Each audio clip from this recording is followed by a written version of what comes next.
Never go to the second location. Always trust your gut. Hello, my name is Chrissy Champagne. You are listening to Residue, a true crime podcast dedicated to keeping you paranoid. Residue is not just another true crime podcast, but a necessary tool for those who want to understand the dangers lurking in the real world.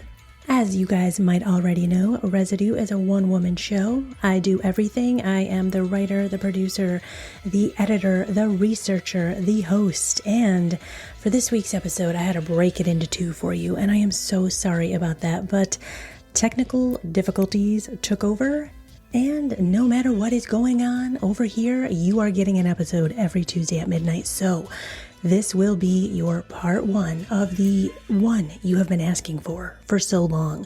Small Sacrifices, Diane Downs. And before we begin, I have one announcement for you. From this point on, Residue will be focusing on movies that were based on true crimes.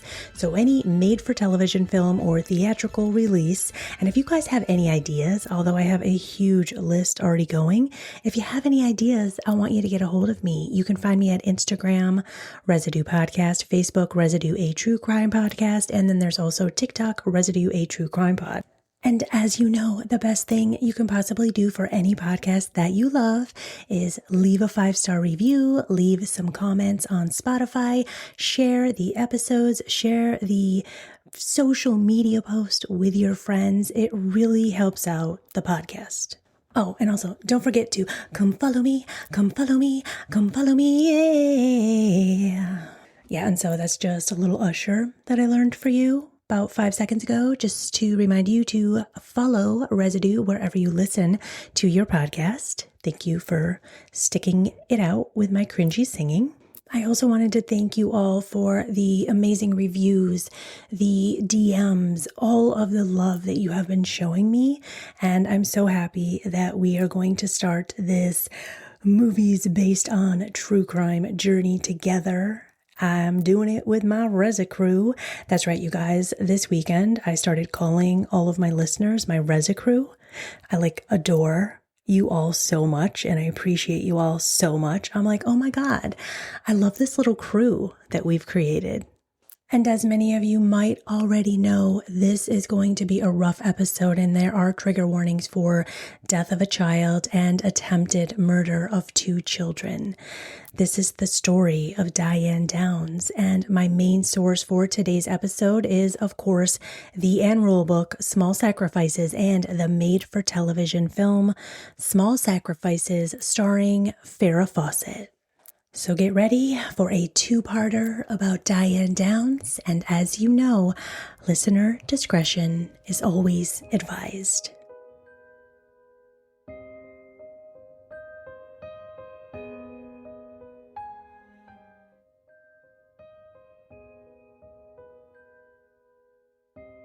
Small Sacrifices is a gripping 2-part made-for-TV crime drama that aired on ABC on November 12th and 14th, 1989, spanning a dramatic 159-minute runtime. The movie features a powerhouse performance from Farrah Fawcett in the lead role playing Diane Downs. She's supported by Ryan O'Neal, John Shea, Gordon Clapp, and Emily Perkins.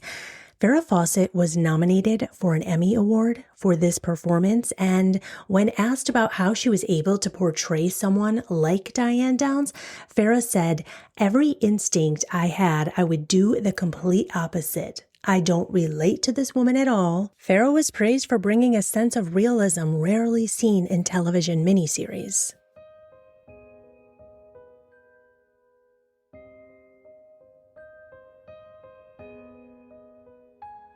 May 19th, 1983, Diane Downs loaded her 3 children into her car at night to go visit one of her friends named Heather. Now, Diane was looking through the newspaper. She found this article about a horse for sale. It's the 80s. She couldn't get a hold of her friend Heather on the phone. So, she takes her 3 young children, Christy, age 8, Cheryl, age 7, and Steven, who goes by Danny, age 3, into a vehicle to drive the 30-minute drive to Heather's home to show her this newspaper article. So Diane's kids play with Heather's horse. Heather has some horses. The kids play for a little bit. They stay about an hour, and then Diane loads the kids back into the car. It is pretty late at night. It's dark. These are young kids. They should probably be home. But, Diane decides, I think we should go sightseeing because, the kids like to sightsee. So in the dark, 9:30 at night, Diane takes a road she's never taken. Old Mohawk Road in Oregon. And, she says they're going sightseeing, but she also says that the kids are asleep in the back seat. Now, she has 3 children asleep in the back seat, and she's driving down this very dark, desolate road. There's no homes around. There's no other cars around. And she sees a strange man standing by the side of the road. And she does what any mother who has 3 young kids sleeping in the back seat of a car would do on a desolate road. She stops her car to see if the man needs help. As she's pulling over, this man walks up to her car, and she gets out of the car. As she's getting out of the car, the man says to her, "I want your car." And she says back to him, "You've got to be kidding," because Diane just bought this car. This car is her pride and joy right now. So this guy pushes Diane to the side, and then he reaches his arm into the back window of the car where the children are sleeping, and he shoots her children through that car window. Now, Diane pretends to throw her keys, but he fires the gun at Diane as she's doing this, and he hits her right in the arm, shattering her radial bone. Diane jumps in the car and drives away, and she drives as fast as she can. Cheryl, age 7, was shot twice at close range, 1 bullet through the left shoulder blade, damaging her aorta, trachea, and ribs, and the second bullet went into her left shoulder. Danny, age 3, was shot in the back, and Christy, age 8, had 2 gunshot wounds to her chest. But did Diane do anything to help those 3 babies in the back seat as she was driving? No. She wrapped a towel around her own arm. Diane's car screeches into the parking lot of the Mackenzie Willamette ER, and this ER is a drab, out-of-date looking hospital. It's cramped. The waiting room chairs were chrome. They were peeling vinyl. And on the night of May 19, 1983, the staff on hand were working an easy 4 p.m. to midnight shift. I mean, their day had been busy, but it was steady. There's really no real emergencies in this ER. A nurse named Judy Patterson was told she could leave a bit early that night, but as she walked out towards the front doors to leave, a patient in the waiting room was yelling at her and saying, "Somebody is in the parking lot, honking their horn. I think you should go see if they need some help." Judy turns around to tell the rest of the staff that we need to get outside. Something's going on out there, which felt a little unusual to this medical staff because usually paramedics or police will call the hospital and let them know that an emergency is coming in. So the staff run outside and they see this red foreign car in the lot. There's a woman standing outside of the car, a slender blonde woman. And the doctors and the nurses are like, "What is going on here?" And this woman just yells, "Someone shot my kids." Diane Downs is standing next to her car and she just seems calm. She wasn't crying. She wasn't panicked. And nurses are taking note of this, but obviously they don't have time to address this. They think maybe this woman is in shock. One of the nurses reaches into the car to grab a child with long brown hair lying across the rear right seat. This nurse is carrying the child, rushing past the front desk. She is yelling, "Call a code, it's bad." And calling a code meant code 4. And this is a page to summon all available personnel to the ER. A second nurse outside grabs a second child from behind the back seat of the driver's side. This is a yellow-haired little boy, hardly more than a toddler. It's Danny. And as the doctor on call arrived, he grabbed the little boy from the nurse. But as the doctor was bending over to grab the little boy, he noticed a third child crumpled up on the floor of the vehicle.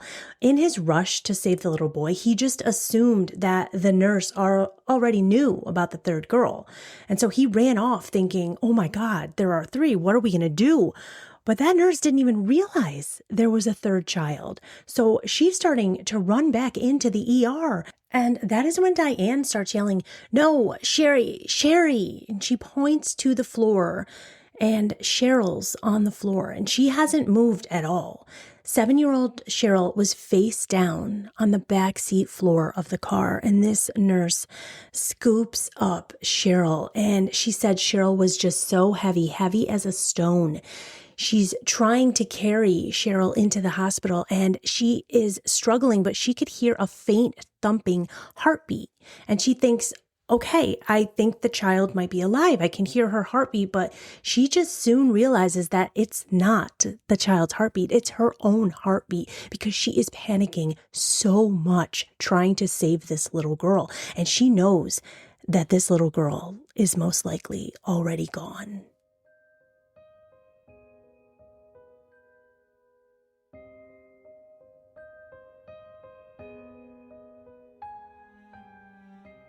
The doctor that rushed Danny into the ER, he knew just from a quick glance to the children that they were most likely dealing with chest wounds. And he says that short of a gunshot wound to the head, there is nothing more cataclysmic than a gunshot wound to the chest of a little child. Now, Anne Rule explains in her book, Small Sacrifices, that a thoracic surgeon was needed to work on Christy and Danny, but they don't have a thoracic surgeon on staff. There's one guy that could do it. His name was Dr. Stephen Wilhite, and he wasn't there that day. So they have to page him at home, and he rushes to the hospital. So what his job is that he needs to break the sternum and reach in with gloved hands. He's like an artist. He has to reach into the heart and the lungs of a human being to crack the chest, to break the sternum, to reach in through the heart and the lungs. This is a skill that very few surgeons possess. And luckily, they were able to get Dr. Stephen Wilhite to that hospital as soon as possible. The nurse who carried Cheryl in lays her down on a table. She could hear the code 4 being blasted over and over on the loudspeaker, and she could see doctors and nurses working frantically on the other 2 children. And this ER is beginning to fill with every single available personnel. We had an x-ray technician, an RN from the 3rd floor. They had 2 respiratory therapists, and they had a maintenance man who worked along with the medical team. He did things like propping open doors, running blood, doing whatever he could to help. They noted how, quote, woodenly Diane stood next to her car. They're still thinking, is she in shock? I mean, the nurses, the doctors, they're losing their minds and they're trained for this stuff. But this mother of 3 children who were just shot, she's just not there. She's not crying. There's no emotion. The nurse notices that as she's putting Cheryl on the table, Diane tries to follow her into the room. She looks at Diane, and Diane looks stark white, but she says she looks dry-eyed. And this nurse thought, she shouldn't be in here. No mother should see this. All 3 of her children were probably dying. She has someone escort Diane out of this room, and Diane just takes a seat on a stretcher in a hallway. Nurses weren't worried about Diane at this point. They were fighting for Cheryl's life. And I want to read to you a section from Anne Rule's book, Small Sacrifices. 7-year-old Cheryl's throat was suctioned to clear blood clots that were blocking air, but the clots were as thick as liver. It was rare for the ER crew to see coagulated blood. Patients were usually brought in while they were still actively bleeding. So each time they tried to remove a blood clot, they just found another one beneath it. So the doctor stops working on Christy and Danny for a second so he can go in and help the nurses work on Cheryl. And he can't figure out why he can't intubate her. And he realizes when he flips her over that Cheryl actually has 2 gunshot wounds to her back. The doctor just starts shaking his head and telling everyone in the room, there's nothing we can do for this child. She's gone. The nurse who carried Cheryl in is losing her mind. She's hysterical. She is screaming at the doctor, "What do you mean there's nothing we can do? We have to keep trying." And the doctor looks at her and says, "This child was gone when you carried her in here." Whew, okay. The other two children, Christy and Danny, were barely alive, and they said that Christy was motionless. They said that Christy was as close to death as a human being can be, and she was actually in the beginning processes of dying. Christy's heartbeat stopped, and these doctors refused to give up. They miraculously got a heartbeat, and by 11:45 p.m., Christy was stable enough to go into surgery. Doctors are working feverishly on 3-year-old Danny, and they notice that there is a bullet wound of an entry of a fraction of an inch to the right of his spinal column, and this was a near-contact wound. They could see black powder from a gun's barrel around that bullet hole. They knew that there was a huge possibility that Danny would be paralyzed from the waist down for the rest of his life if he survived. So at this point, Diane is just roaming the hospital. Nobody has told her that Cheryl, her 7-year-old daughter, has died. One of the nurses says, okay, Diane has a gunshot wound to her elbow. Let's get her into a room and just kind of like get her taken care of so that we can keep her away from the 2 remaining children and keep her away from the room that Cheryl is still in. They call the cops. The cops are on their way to talk to Diane, and this nurse is asking her, well, what exactly happened? And Diane tells her the same thing. We went out toward Marcola to see a friend. We were headed back. We were driving along Old Mohawk Road. My kids were laughing and talking. I was laughing at something Danny said and talking to Christy. And there was this man standing there in the middle of the road. He looked like he needed help. So I stopped the car and I got out and he wanted my keys. And he just reached in through the window and shot my kids. It's a terrible thing to be laughing one minute and then have something like this happen to you. Diane's parents are called. They show up to the hospital. Detective Rich Charbonneau shows up to the hospital. And when he walks in, Diane kind of gets a little pissy. She gets pissed off at him and she says, it's a shooting. Shouldn't you have already been here by now? And she is shouting, there's a maniac out there just shooting children. You must go find him. Okay, now there's a second officer at the hospital, so both are talking to Diane. She tells them the same exact story that she's been telling everyone else. There's a man out there shooting random people with a gun. So when she's recounting this story to these officers, they ask her, like, well, why didn't you just give him your car? She says, like, I'm really going to give him my car? It's brand new. I just got it. These two officers are thinking, oh my God, there's a maniac on the loose and we don't know the exact location he's in. We need to protect other citizens in this town. So they tell Diane, it'd probably be best if you came with us and showed us the exact location as to where you saw this gunman, which I have to say, no. If my children were in the hospital, I'm not leaving. But Diane happily goes with these officers and takes a ride with them to Old Mohawk Road. Now, before the 3 of them even get in the vehicle to start driving to Old Mohawk Road, they're walking through the hospital parking lot. They walk past Diane's car and she says out loud, I hope my car is okay. Do you think there are any bullet holes in it? You know, your car should be the literal last thing on your mind at this point. But Diane gets into the car with the 2 detectives, the officers, and she's driving to the location where the shooting happened. And on the way, she's just blabbering and she's telling them the same story, the same details. And these officers can start to feel like something's up with this woman. Something is not right. They knew she was lying, but they couldn't figure out what exactly she was lying about. Like the main thing they thought was maybe she knows the shooter. Maybe she's covering up for someone. Diane says something else that doesn't strike the officers as strange at this moment, but she says in the backseat, I never should have bought that unicorn. She starts talking about this brass unicorn that she bought for the children, and she had all 3 of their names engraved on it. She's also telling officers that she does remember, she didn't say this before, but she remembers now that she did see a yellow car parked somewhere around where this guy was standing. So they're at the scene and they ask Diane, why would you get out of the car to help this man? You had your kids in the car. And she said, She just wanted to help him. She said, the kids decided that they wanted to go sightseeing on the way home from Heather's house, and officers are, thinking the same thing that you and I are thinking in the dark at 9:30 p.m. So Diane starts to complain about her arm while they're on this road. And she's like, you know what? My arm really hurts and I want to go back to the hospital. I don't know. Maybe she felt like the officers were figuring her out a little bit because she was kind of blabbering at this point. So the officers say, okay, we're going to drive you back to the hospital. And when Diane gets to the hospital, that is when the doctors tell her that Cheryl was dead on arrival.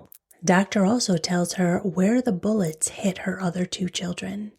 And she says, after hearing about where the bullet hit her 3-year-old son, Danny, "You mean it missed his heart?" Odd thing to say. She also tells the doctor that she knows Christy is brain dead, so she wants to pull the plug on her 8-year-old daughter, Christy. This is when the doctor is like, what is happening? This is unreal what I am experiencing right now. So this badass doctor goes to a judge and he gets himself appointed Christy's temporary guardian for this time period so that Diane cannot make any decisions medically concerning her daughter, Christy.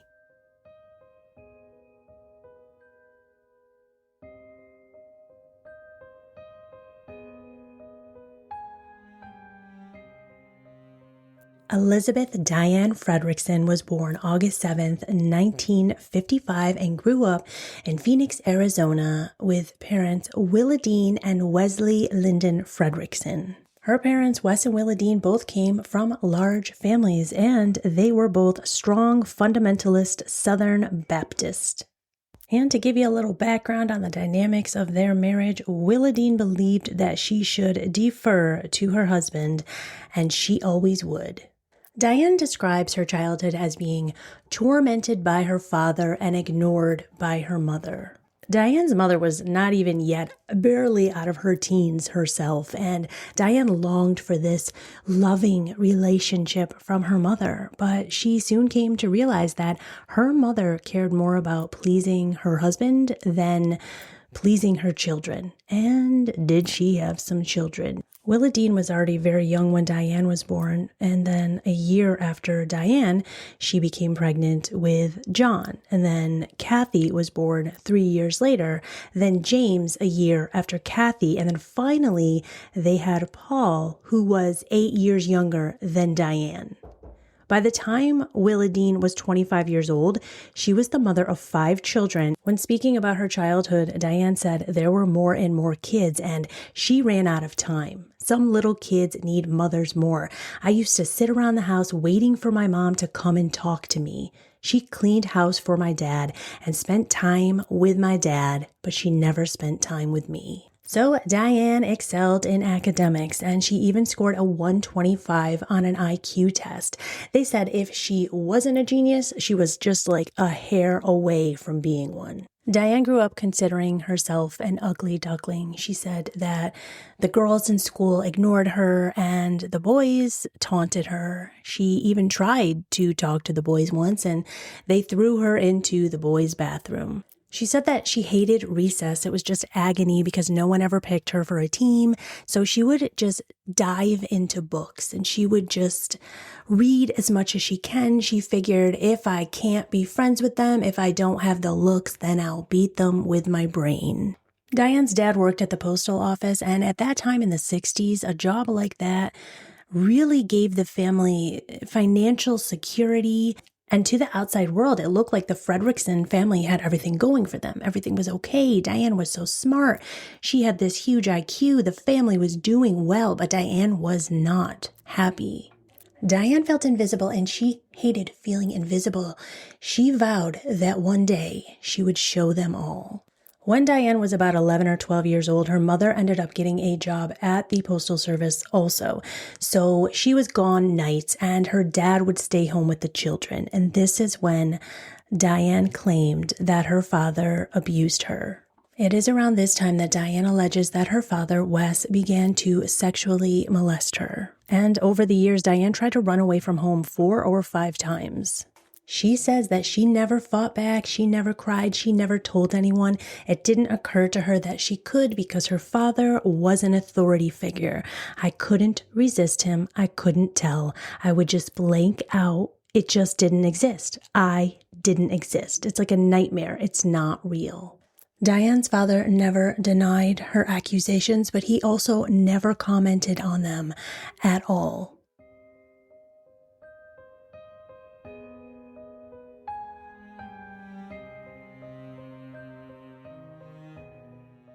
At age 15, Diane meets Steve Downs, and he was about 7 months older than her, and both of them were juniors at Moon Valley High School in Phoenix. Diane was head over heels for Steve. She said, he came to see me. He would support me. He beat people up over me. He made me feel like I was important. He had long hair, and he never wore a shirt, and he was rebellious. Within months, the two teenagers were sleeping together, and Diane started feeling so close to Steve. She told him all about her father. And even though the two teenagers are growing closer and closer, Diane did not give up on her studies. And when she graduated from Moon Valley High School, she had a break in between high school and college, and she had the chance to attend a Bible college. So the plan was to attend this Bible study college so she could prepare to be a Christian missionary, and then she would enter pre-med. But Diane only ended up spending about 2 semesters at the Pacific Coast Baptist Bible College. And it was a revelation for her because at this point, Diane was actually popular. So this is the first time in her life that she is getting hit on. She's one of the popular people, and she just ate it all up. Diane was so popular that she got kicked out of the Bible college for promiscuity. So Diane returns home. She's living with her parents. She takes a job as a waitress. Steve is away in the Navy, and she's just waiting for Steve to come back. When Steve did return from the Navy, he was living pretty far from Diane's house at the time, about 45 minutes. And so Diane would be at his house quite often, and her father would get pissed. He was like, you either marry my daughter or you get out of here. She's never seeing you again. And Steve was like, I will gladly marry your daughter. The couple married on November 13th, 1973, and Diane said that Steve changed the day of the wedding. Diane said that Steve was always on his best behavior when they were dating. She said that he did that thing that people are supposed to do when they're dating, where they're punctual, they're nice, they do everything you want them to do, but then the second they got married, he just switched.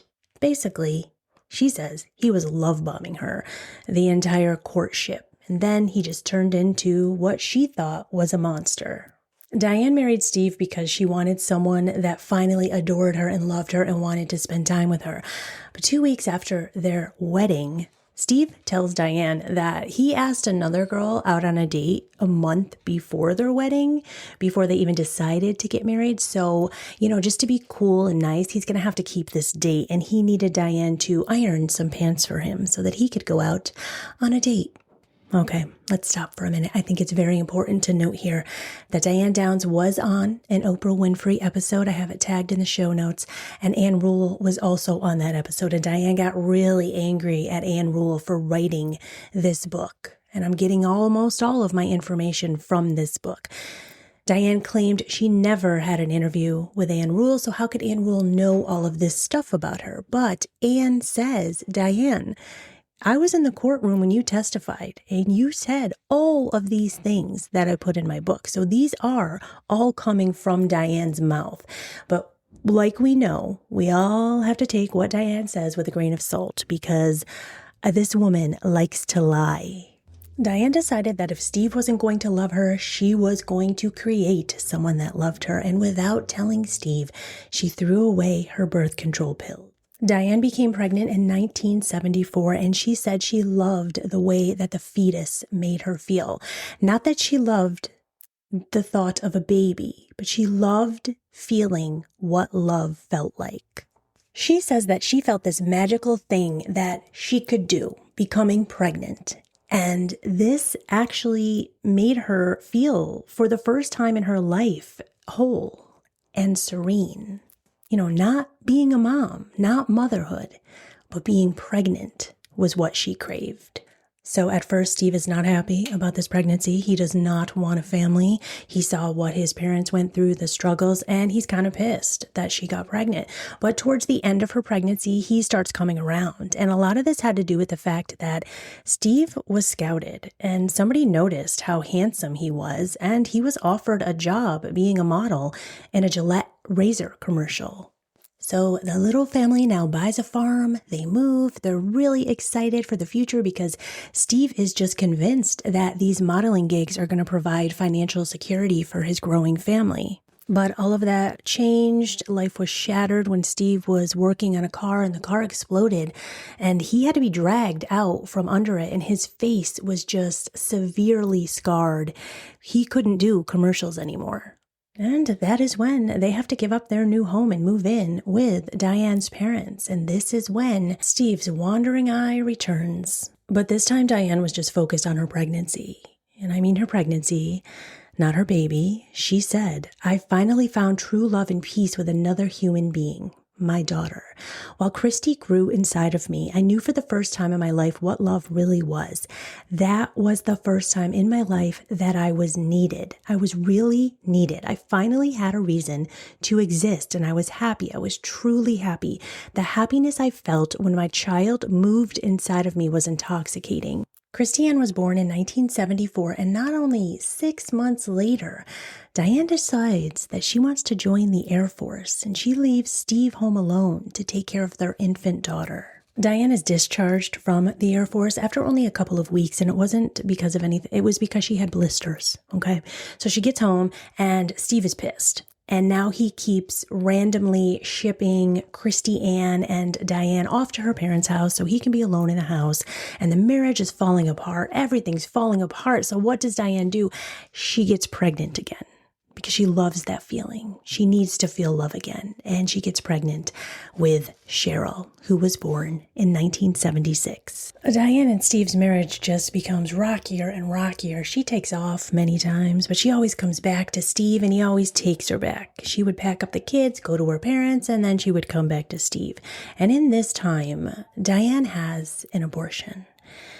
Now, this abortion didn't haunt her, and she didn't have any feelings about it, but it comes back to haunt her. And she describes the moment that she is at this carnival, this county fair, and she walks by an anti-abortion booth. And that is when she regretted her decision to have an abortion because she felt that she needed to do something to make amends for what she did wrong, meaning aborted her child. Steve had a vasectomy and she asked him to reverse it and he said no. So Diane went and seduced one of her friends, a man named Mark. And Mark was the father of her third child, Stephen Danny, who was born in 1979.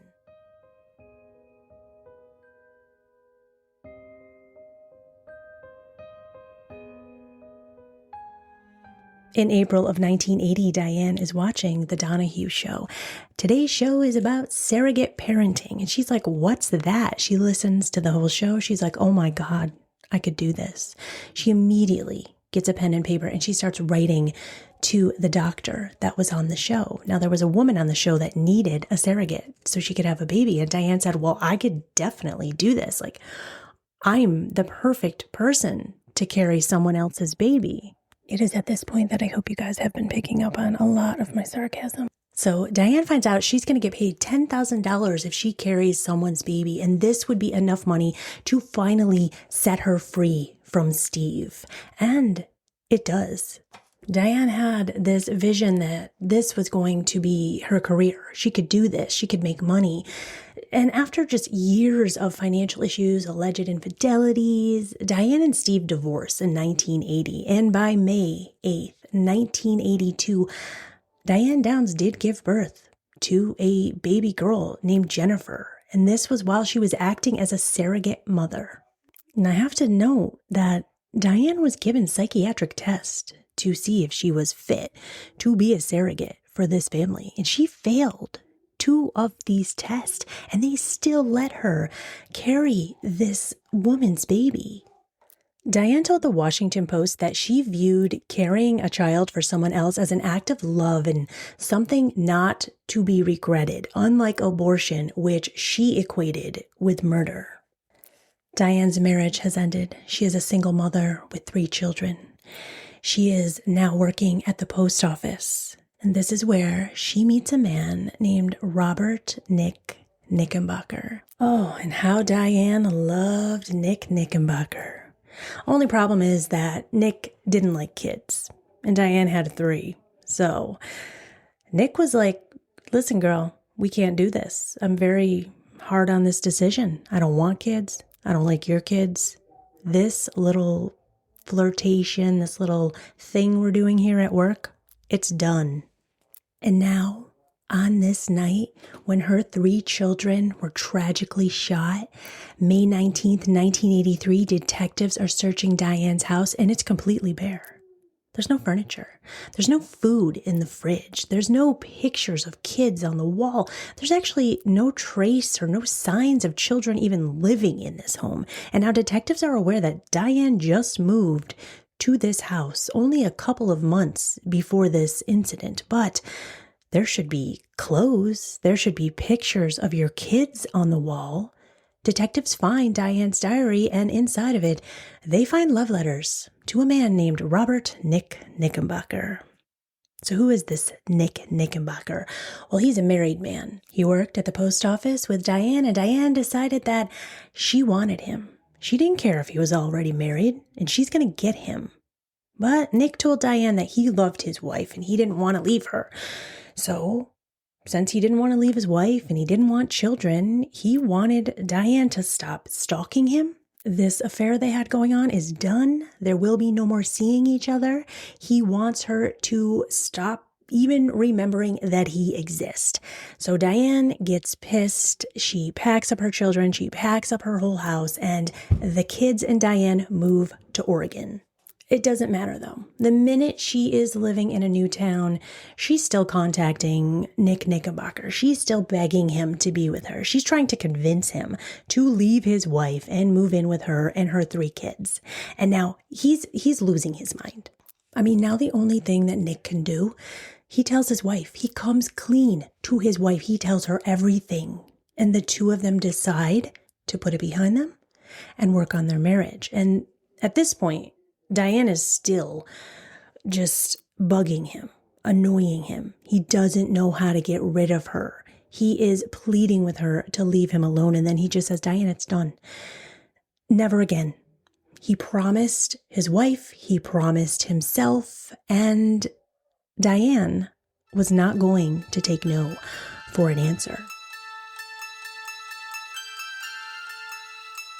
You guys, I'm so sorry I gotta do it to you. We're gonna do a part 2 on this one because there is just so much more to tell you. We still got the arrest, the trial, the aftermath, and there is a little bit of happy news. So don't worry. I just want to remind you all to stay safe and stay paranoid. Stay